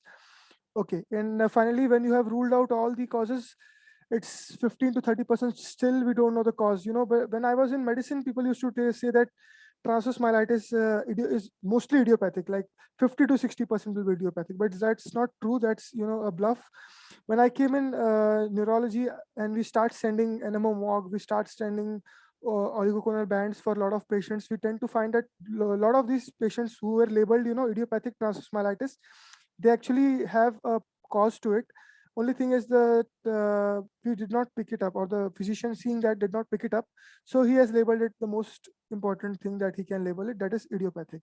Although idiopathic is going on decreasing, because we are, as a medical fraternity is going on researching, and the causes are going on expanding, the possibility of idiopathic is going on decreasing. Maybe 20, 30 years back, idiopathic would have been the major cause, because we did not diagnose them. We did not know about certain disorders. But now with our knowledge, this idiopathic part is fraction is going on decreasing day by day. Okay.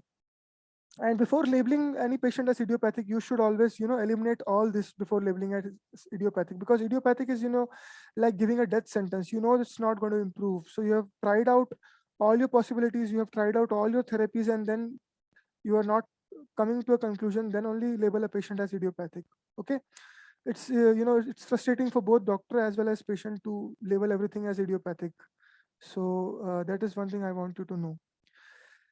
Now, there are certain other diseases which can mimic a longitudinally extending transverse myelitis, especially neoplasm. Now, this is something which I have seen a lot of times in my ward.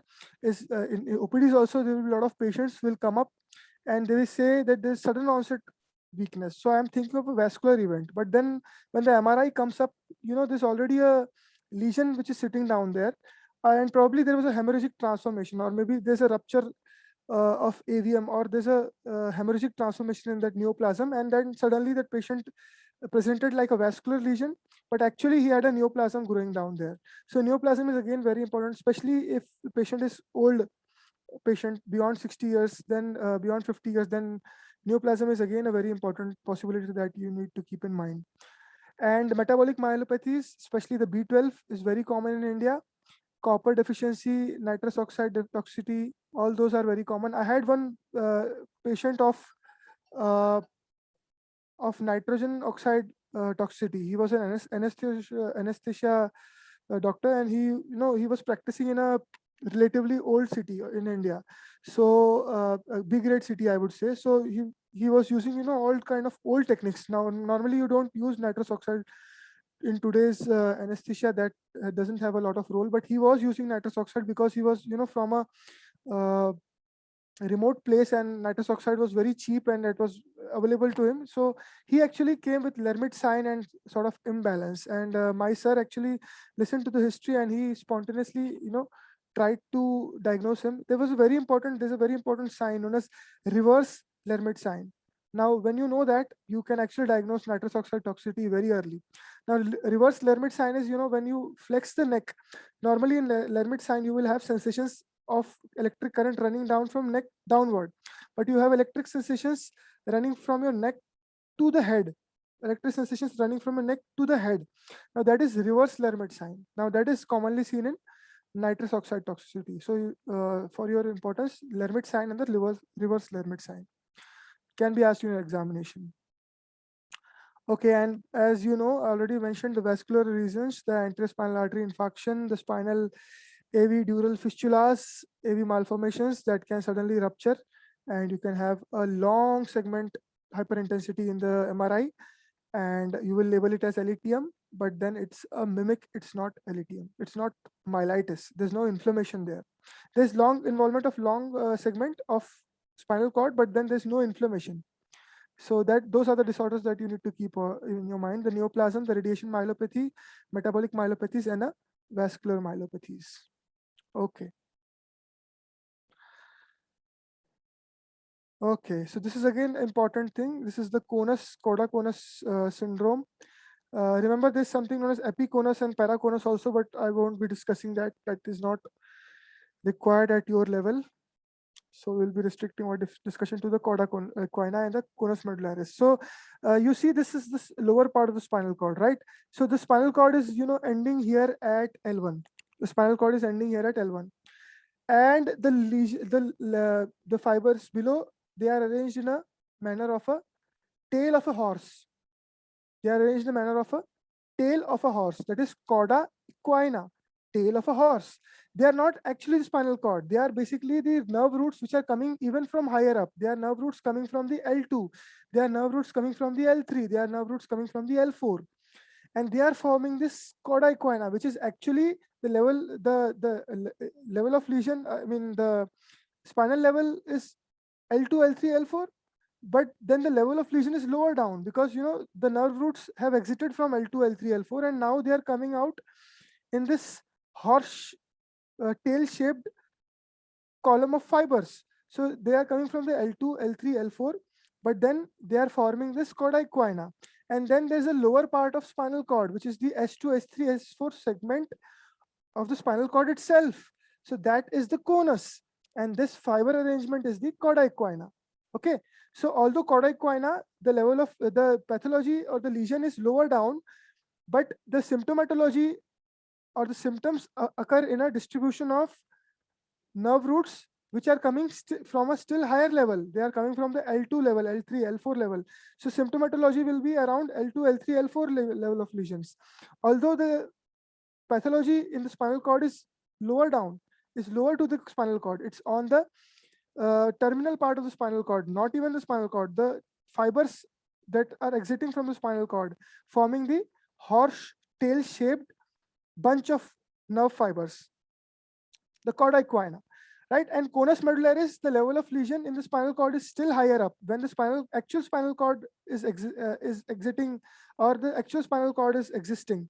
So you have S2, S3, S4 spinal cord involvement.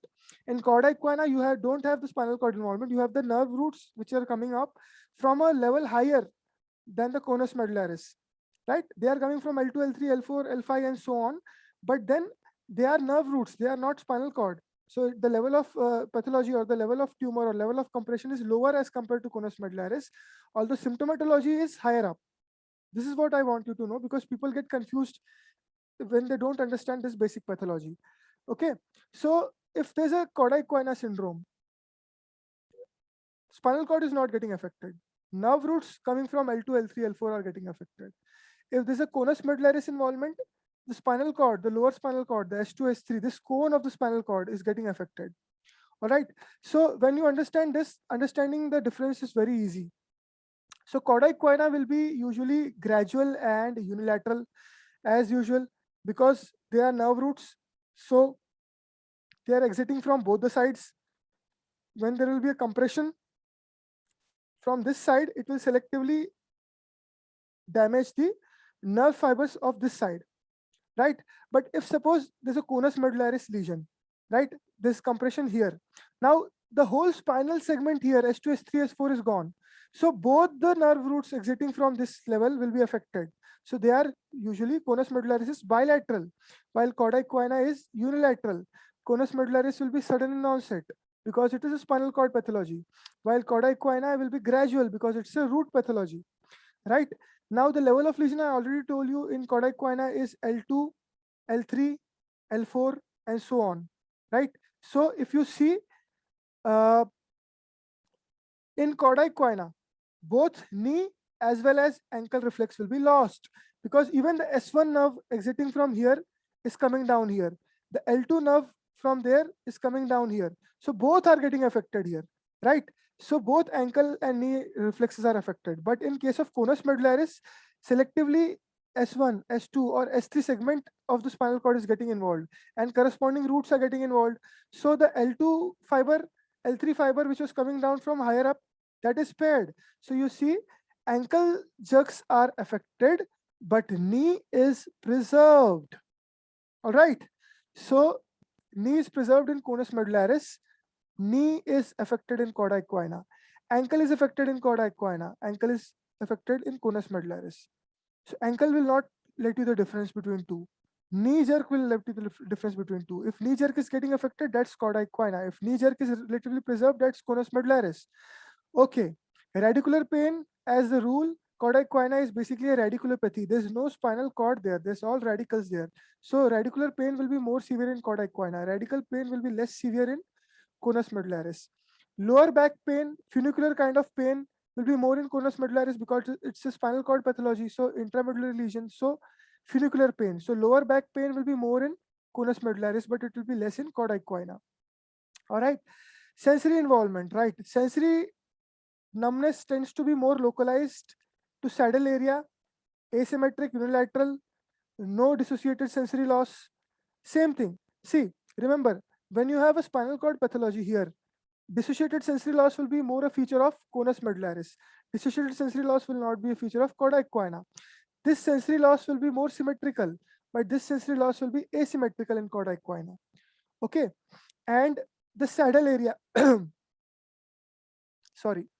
So numbness which is more localized to the perianal area, because you have this S2, S3, S4. I told you in the dermatomal distribution, S5, that they localize concentrically in the perianal area. So perianal area will be more involved in the conus medullaris, but perianal area will not be more localized in the cauda equina. Rather, numbness in pubic area or glans, penis, or clitoris will be more involved in cauda equina. Motor strength. Now, this is very important. Since you have a spinal cord pathology here, so you see the motor weakness will be again symmetrical. There will be hyperreflexic paraparesis of lower limb. There will be hyperreflexia of the lower limb. But here, the nerve roots are getting affected, right? The nerve roots are getting affected. Spinal cord is not getting affected. There's nothing happening to the anterior horn cells here.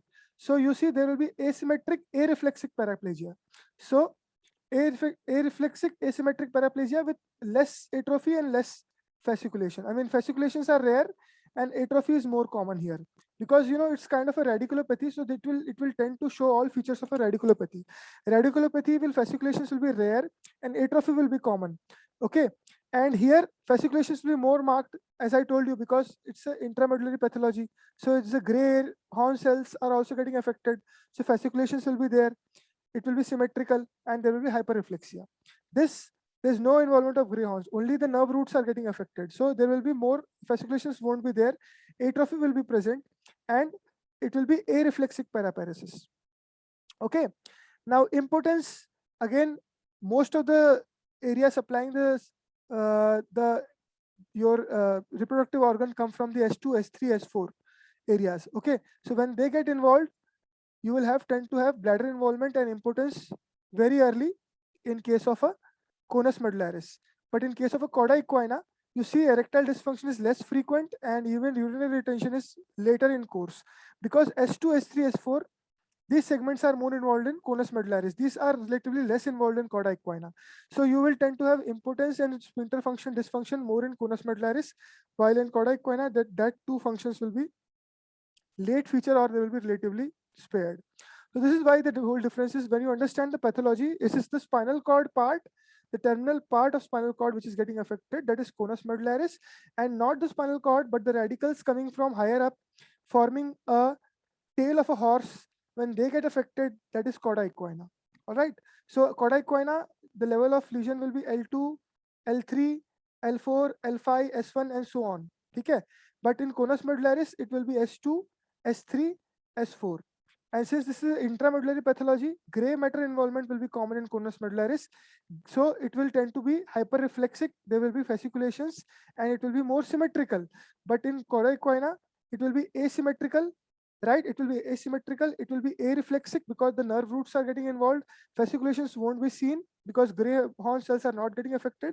And atrophy can be seen because, again, nerve roots or radicals are getting affected. Because the level of lesion here is L2, L3, L4, and the knee reflexes are lost in cauda equina, but knee reflexes are relatively preserved in conus medullaris syndrome. These are radicals, so if they get compressed, radicular pain will be more common in cauda equina, while conus medullaris is due to the intramedullary lesions, so funicular pain or a lower back pain will be more common in conus medullaris. Okay, perianal area, because again supplied by the conus medullaris, so it will be more involved in conus medullaris. In cauda equina, that will be relatively spared or it will be a late involvement. All right. So this was the difference between conus medullaris and cauda equina syndrome. This is again very important for your examination. Even for your viva, this is important. Okay. And we'll move on to the next slide. Okay, spinal cord syndrome. So we'll finish it fast.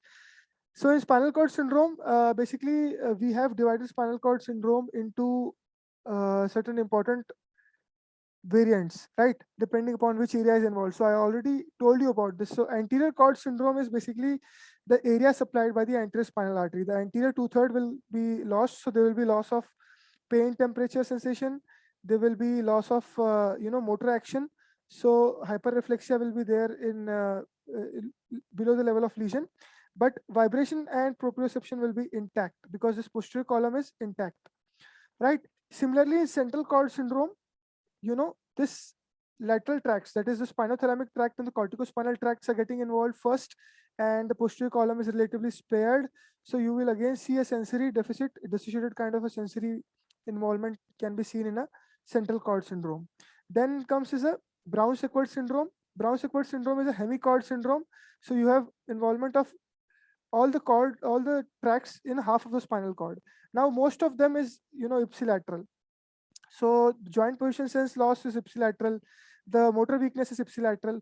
Only thing is the pain temperature is coming from lower down and then decussating 2-3 segments above, it decussating to the opposite side. So loss of pain and temperature, although tract involved is here, but loss of pain and temperature will be contralateral. Okay, so motor weakness and proprioception joint position sense loss will be ipsilateral, while the pain and temperature fibers will be contralateral. Now, Brown-Sequard syndrome, the reason here written is trauma or lateral compression, but remember, demyelinating diseases very commonly present with Brown-Sequard syndrome. Okay. So this is important. The three important syndromes: anterior cord, central cord, and the Brown-Sequard syndrome. Besides, we already learned about the posterior cord syndromes and posterior lateral syndromes. Okay. So that is again important. That finishes, kind of whole of the spinal cord. This is, a good. This is a good slide, but then it's not very clear, but I want you to remember this. If you can see, this is the posterior cord syndrome. So you will have vibration and proprioception functions will be lost, motor functions and bladder functions will be preserved. Tabes dorsalis causes tabes dorsalis, AIDS myelopathy, cervical spondylotic myelopathy, MS, and subacute combined degeneration of spine. So here you see, this is all the causes for the posterior cord syndrome. Anterior cord syndrome, as already mentioned, anterior cord syndrome. So you will see causes is the anterior spinal artery infarction or a disc herniation or a radiation myelopathy. So that will tend to affect the fibers. So there will be paraparesis, pain and temperature will be gone, sphincter will be gone, but posterior joint position and vibration sense will be preserved. In central cord, there will be motor, as already told, the arrangement of fibers is C, T, L, S. So you see, there will be motor weakness, which is more in arms as compared to legs, right? Descending kind of a motor weakness, right? Arms more than legs. And you see, main causes there are syringomyelia or intramedullary tumor, that is ependyoma or a astrocytoma. And the Brown-Sequard syndrome, you see, already mentioned hemichord syndrome. So motor weakness on the ipsilateral side, joint position sense lost on the ipsilateral side, and pain and temperature on the contralateral side, 2 to 3 segments below. A very important cause is a bullet injury or a MS, that is multiple sclerosis, demyelinating disorder. And this is again very important, conus medullaris and the Corday-Quina syndrome. Okay, we already mentioned about this. So this is all about spinal cord disorders. And if I find time, I find time relatively less. So if I find time, I will definitely try to, put debates or discussions on other topics as well. As of now, this is all about spinal cord disorders. I hope you will like the lecture. If you have any doubt, if you have any questions, you can ask on the YouTube site itself, or my email will be there. You can mail me and I will, I will respond as and when I find time. So that's all from my side. I hope you like the video and try to make concepts instead of mugging up. Those charts, I have seen people try to mug up and then there's a lot of mess. Then they forget, and when as time fades away, they tend to forget it. If you make concepts, why the intramedullary pathology happens this way, why the extramedullary pathology happens this way, you will how the fiber arrangements are placed in each tract, then you will be able to understand things, and you will be able to make a conceptual memorization of the things rather than simply mugging up. So that's all from my side. All the wishes. I will keep subscribing my channel. If possible, I will try to make up important topic videos as and when I get time. Thank you.